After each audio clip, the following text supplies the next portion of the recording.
Hi అండి, welcome to Sahi kitchen. ఈరోజు మనం రిబ్బన్ పకోడీ తయారు చేసుకుందాం. ఈ పకోడీ క్రిస్పీగా ఇంకా చాలా రుచిగా ఉంటుంది. తప్పకుండా నేను చెప్పే కొలతలతో ఒకసారి ట్రై చేసి చూడండి. చాలా బాగుంటాయి.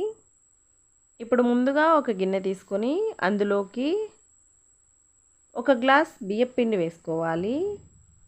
మనం ఏ గ్లాస్తో పిండి కొలుచుకున్నామో అదే గ్లాస్తో ఒక గ్లాస్ శనగపిండి కూడా వేసుకోవాలి.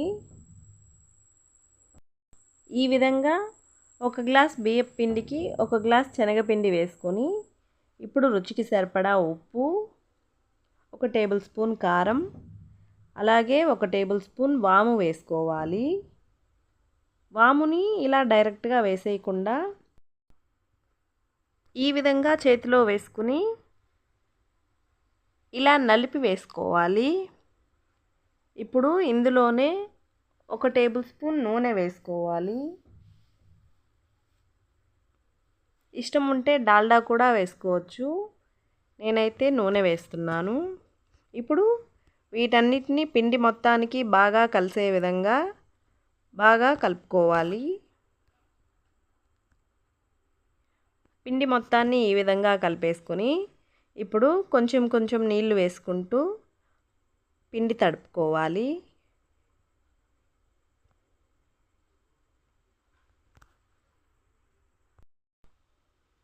ఈ విధంగా కొంచెం నీళ్లు వేసుకుంటూ పిండి మొత్తాన్ని సాఫ్ట్గా తడుపుకోవాలి.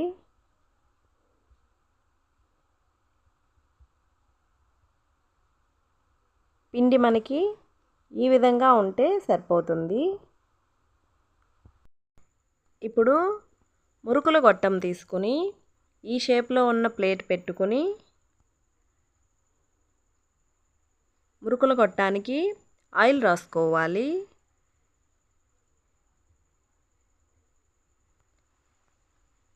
ఇలా ఆయిల్ రాసుకొని ఇప్పుడు ఇందులో మనం ముందుగా కలిపి పెట్టిన పిండి నింపుకోవాలి.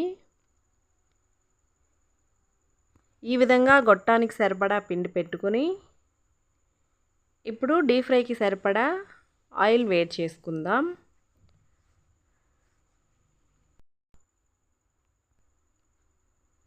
ఆయిల్ వేడెక్కిందో లేదో ఒకసారి చూసుకుందాము. ఆయిల్ వేడెక్కింది. ఇప్పుడు మనం పకోడీ వేసుకుందాం.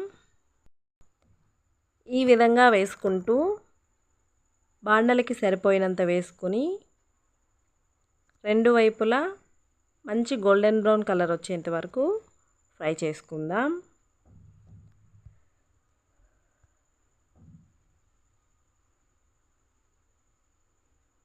ఇలా ఒక సైడ్ ఫ్రై అయిన తర్వాత రెండో వైపుకి తిప్పుకొని రెండో వైపు కూడా ఫ్రై చేసుకుందాం.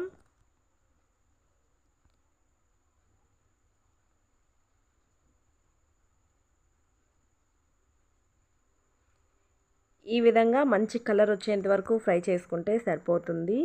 మనకి రిబ్బన్ పకోడీ తయారైపోయింది. చూసారు కదా, చాలా సింపుల్గా రిబ్బన్ పకోడీ తయారు చేసుకోవచ్చు. ఇప్పుడు ఇందులో కరివేపాకు వేసి ఫ్రై చేసుకుందాం. కరివేపాకు మనకి ఆయిల్లో వేయగానే చక్కగా ఫ్రై అయిపోతుంది. స్టవ్ ఆపేసి ఇప్పుడు కరివేపాకు కూడా తీసి మన పకోడీలో వేసేసుకుందాం. అంతే అండి, చాలా సింపుల్గా రిబ్బన్ పకోడీ తయారు చేసుకోవచ్చు. ఈ కొలతలతో ఒక్కసారి ట్రై చేసి చూడండి. చాలా బాగా వస్తాయి. ఈ వీడియో మీకు నచ్చినట్లయితే ప్లీజ్ వీడియోని లైక్ చేయండి, షేర్ చేయండి, సబ్స్క్రైబ్ చేయడం మాత్రం మర్చిపోకండి. వీడియో చివరి వరకు చూసినందుకు థ్యాంక్ యూ.